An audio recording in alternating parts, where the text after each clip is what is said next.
Hello friends, હું છું પરીક્ષિત ગેડિયા અને મારી યુટ્યુબ ચેનલ સ્માર્ટ સ્ટડીમાં આપ સૌનું હાર્દિક સ્વાગત છે.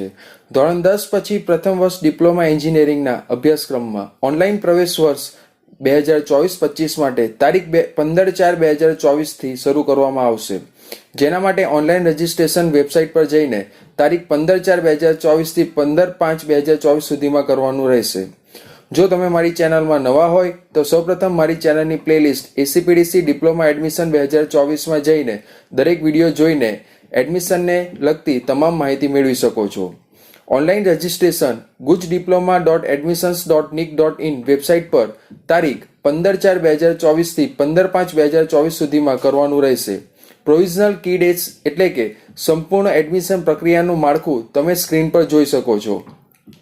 રજિસ્ટ્રેશન 15 મે સુધીમાં કરવાનું રહેશે. પ્રોવિઝનલ મેરિટ લિસ્ટ 23 મેના રોજ જાહેર થશે. મોક રાઉન્ડ માટે ચોઇસ ફિલિંગ 27 મે સુધી કરી શકાશે. મોક રાઉન્ડનું પરિણામ 30 મેના રોજ આવશે.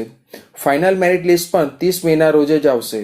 ફરી પાછું ચોઇસ ફિલિંગ તે જ અથવા બદલવું હોય તો તે 3 જૂન સુધીમાં કરી શકાશે. 6 જૂને તમને કોલેજ એલોટ કરવામાં આવશે.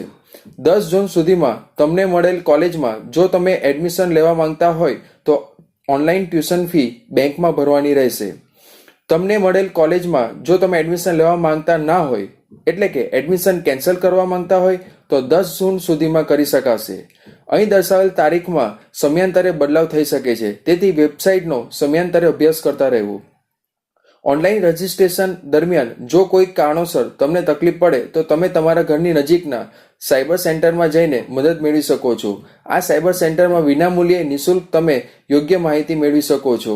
આ પીડીએફ હું મારી ટેલિગ્રામ ચેનલમાં શેર કરી નાખીશ. અલગ અલગ કોર્સ વિશેની માહિતી દર્શાવતી અંગ્રેજી અને ગુજરાતીમાં પીડીએફ ફાઇલ પણ તમે મેળવી શકો છો. સરકારી તથા પ્રાઇવેટ કોલેજના નામ, એડ્રેસ, કેટલી સીટ છે, કેટલી ફીસ છે, કઈ કઈ બ્રાન્ચ છે, તમામ માહિતી તમે આ પીડીએફમાંથી મેળવી શકો છો, જે હું મારી ટેલિગ્રામ ચેનલમાં શેર કરી નાખીશ. ગયા વર્ષે final cut off college wise અને બ્રાન્ચ વાઇઝ કેટલું હતું તે જાણવા માટે તમે આ પીડીએફ ડાઉનલોડ કરી તેમાં અભ્યાસ કરી શકો છો, જે પણ હું મારી ટેલિગ્રામ ચેનલ પર શેર કરી નાખીશ.